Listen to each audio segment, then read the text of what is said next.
It's been about 2 years since I started doing character reviews. I finished up recently with the last character being Wolfgang. However, the first character I ended up covering was one that a lot of people had a bunch of hate towards. They called him bag because what he offered wasn't better than what had existed. And so that is kind of what inspired me to make each of the character videos. Because each character is fun and unique in their own sense, even if they may not be the best character in the game. They end up having their own approach to the game, and it is really fun to see how each character approaches the world. You may not do one tactic with one character as you would with another. If everyone wanted to play the best character in the game, everyone would just play Maxwell. But you don't really see that, and that's why I always wanted to show people what are the good parts of a character, and that there really isn't a bad character, maybe just ones that are a little underrated. The character that started all of this was Walter. Walter was very average, yet people hated him because he didn't fit into the idea of what people wanted him to be, that being a ranger character. This is because of his slingshot. People thought Walter was not worth playing because his slingshot only dealt spear DPS with its best ammo, and it was also really slow and clunky to use. I personally thought it was good that the slingshot wasn't his main thing, because then it actually made Walter follow through with his actual title in the game, that being that he is a fearless person that doesn't lose sanity. His sanity mechanic is really what was the most interesting part of his kit. Walter doesn't drain sanity by normal means. His sanity was only affected by his health and magic. People would say that this is the worst thing because you can get hit once and then you're insane. It definitely was a double-edged sword, but it's actually really dang strong too. It was so strong that I kinda just felt like the slingshot was best used as a support item. It didn't steal the spotlight, yet it was useful to have. Things are different now though, and so we get to look back and see how Walter has fared. As you may know, Walter got changed earlier in the year. He got many new changes and a lot of different upgrades. However, to me, he basically kind of just acts like Wanda. He basically has a counter to everything and kind of just doesn't interact with the game anymore. He also has the aspect of a special tool, where if you're not using his tool, then you basically are playing him wrong. I kind of feel like it ruins him a little bit because now Walter became a one-note character versus the unique interactions he used to have. You actually could have choice on what you wanted to do, but now none at all. One of the common arguments the DST community has is, why should I use this when this one is clearly better? And that was the argument they gave for his slingshot pre-skill tree. The slingshot is slow and clunky and hardly ever does much damage. So why would I focus the slingshot? Why would I ever play Walter when I can use anything else other than his slingshot? Nowadays, it's reverse. Why would I use anything else other than his slingshot? And that's really kind of what I want to share. The skill tree really gave him a fun little way to be a resource goblin and a great support to the team. That he still does have some really cool things with his tree outside of combat and inside of combat. And where his tree is most effective is thanks to what Woby can do now. Woby became basically a true helper minion.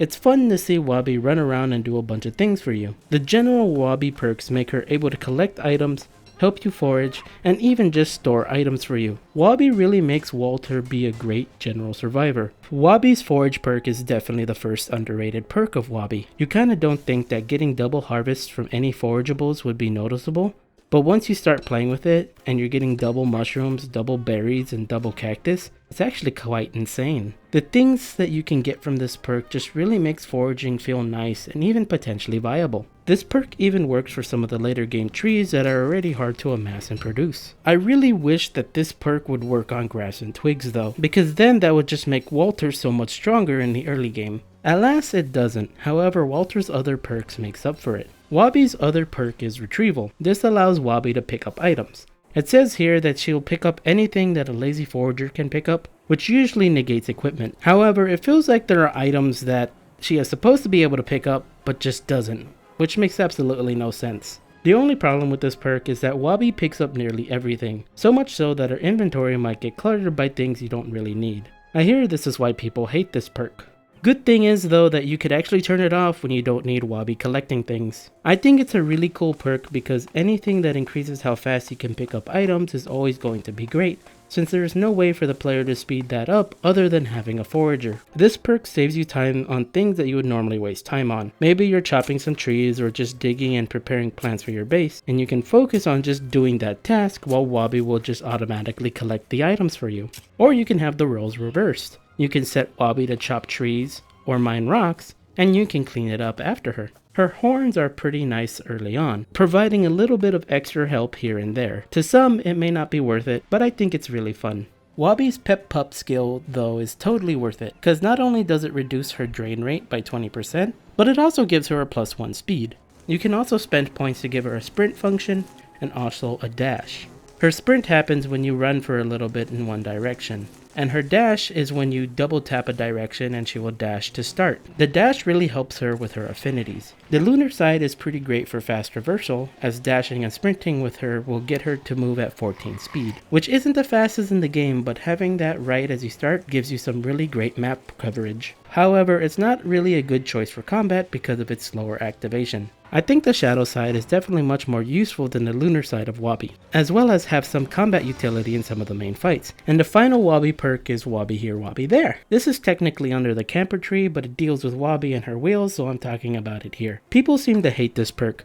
However, I love it. People hate this perk because it used to be much better in the beta. This perk used to be basically instant when you used it, meaning you had no downtime for Woby to go, deposit items, and come back. But now the time she takes varies based on how far she is going, meaning you could go without Woby for a few seconds or a few minutes. This perk allows you to set a destination, and any storage containers in that area, Woby will place items inside. You can also send her to a player if both the Walter and the other player have a compass. Using this requires you to call Woby back from the player once she has finished sending items to them. I love this because I'm often not riding Woby in day-to-day. This is just a great utility perk, and I think more people should try it out. Even after the nerfs, it works really great when you have a Beefalo, so that way you basically don't lose out on Woby's speed and her benefits. Yes, I use the Beefalo with the character that has a free Beefalo. I actually think riding Woby is kind of a waste of her potential. You miss out on so many of her general perks that could help you in day-to-day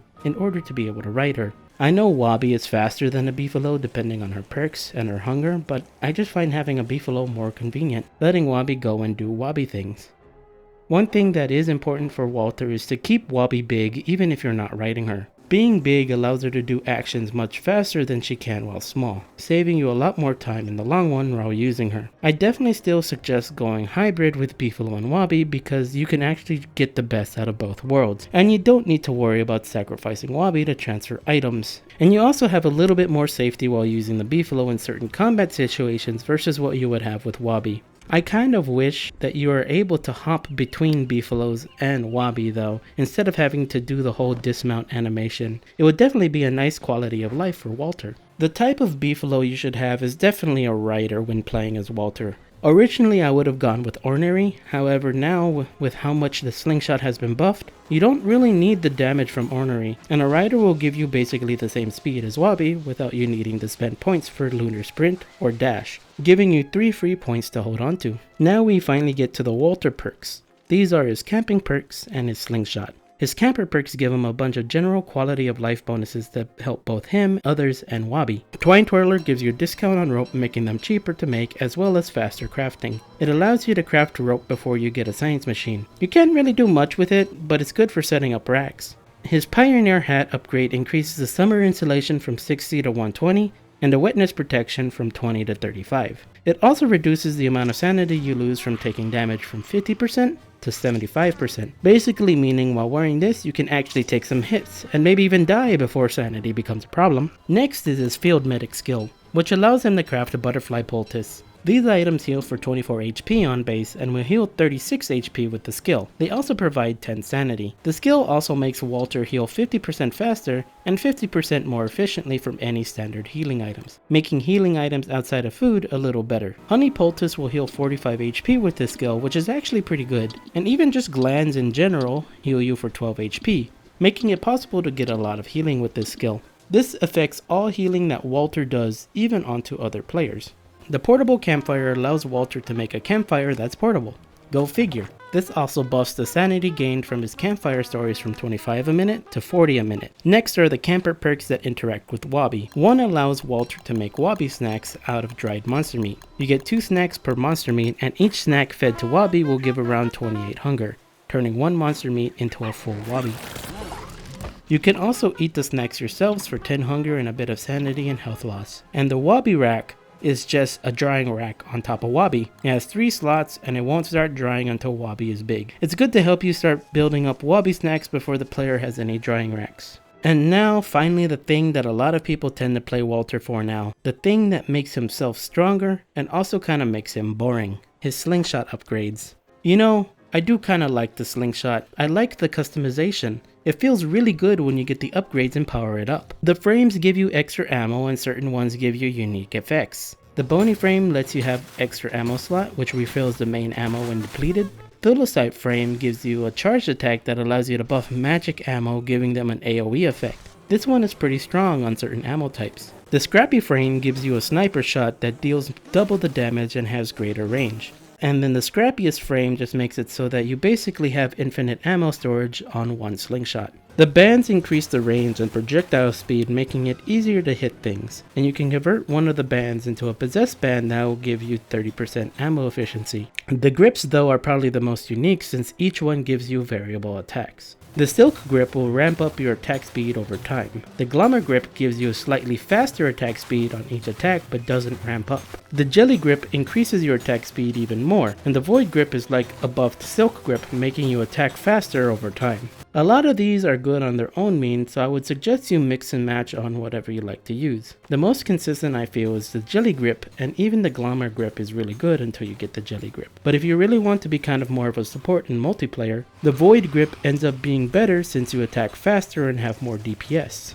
Since oftentimes the other teammates will keep aggression and you won't have to worry about resetting your attack speed by dodging. Walter also ends up getting some new ammo types, and they are kind of interesting. I personally really like the AoE rounds because they just help out in a lot of general situations. The stinger rounds are very common and are basically cheaper to use than gold rounds. They feed into themselves and you can use them as your general use ammo. They do 27.2 damage to the main target and 17 damage to the targets next to it. It doesn't seem like a lot, but honestly just having stun from AoE saves you in a lot of situations. The upgraded version are the glass rounds, and these end up doing 51 damage with a 34 damage splash. The utility rounds are the stickies and the shock strap rounds. I personally thought the stickies would be a great item because they put a slow of 60% on creatures, but oftentimes it's not really worth using the stickies because of the duration. The slow that it provides only lasts 8 seconds and it doesn't affect creatures that are flying. It can stack with other slowing rounds, but with how short they last, it's probably not worth using. They're good for like the first 10 days and then you'll never touch them again. It's just that Walter has better slows, since the slowdown rounds got buffed so that way they can stack with themselves up to 3 times, basically meaning you will never need the stickies. The shock scrap rounds are interesting in that they do some decent damage, but they are also able to electrocute. It's better in multiplayer because then you can potentially save your teammates from taking damage by canceling an attack. But that's about all you're going to use these for though. Next are luck-based rounds, and these are weird. Frankly, I like the gunpowder rounds because they do handbat damage and they're able to do double damage on occasion. They also have a small AoE when they do their crit. The chance of them doing double damage and having AoE is 5%, though this chance increases by 5% every time it fails, until the double damage and AoE succeeds. They kinda just seem like funny rounds that exist. If you get a crit with the scrap frame, you could end up doing over 200 damage in one shot. And just because of that, I think the kablooies are worth it. And next are the dread pellets. They do the highest single hit damage at 58 with Ted Planner. These also have a 50% chance to not break, allowing you to collect them or for Woby to collect them while you're fighting with them. These could be good with the possessed band, so that way the player can have a 50% chance of not using the ammo, as well as a 30% chance of not using the ammo. Next are the affinity rounds. The first are the shadow, which are the ichor rounds and the horror rounds. Ichor rounds are pretty much just slightly stronger sticky rounds. It lasts for a long time, and the slow also affects in an AoE. The horror rounds are honestly just kind of fun. They first deal 37 damage and will do 70 damage over time. This damage over time can stack up to 4, and this effect also becomes an AoE when using the Thulecite frame. This is a fun one because it lets you mix and match ammos during a fight. Walter's lunar rounds go a different route. The Brightshade Husk rounds are basically upgraded Thulecite rounds. They have a chance to spawn a tentacle at 25%, and if it doesn't spawn, there will be a 25% chance added until one does spawn, resetting the chance back to 25%. The tentacle itself does 70 damage with 15 planner, and the shot does 68. The Brightshade rounds are a little weaker, but what they do is add a planner weakness to enemies. Enemies hit with planner damage will take an additional 5 damage per hit, meaning you can really add some extra DPS with this to either your friends or to yourself. And its final two are just bonus crafting.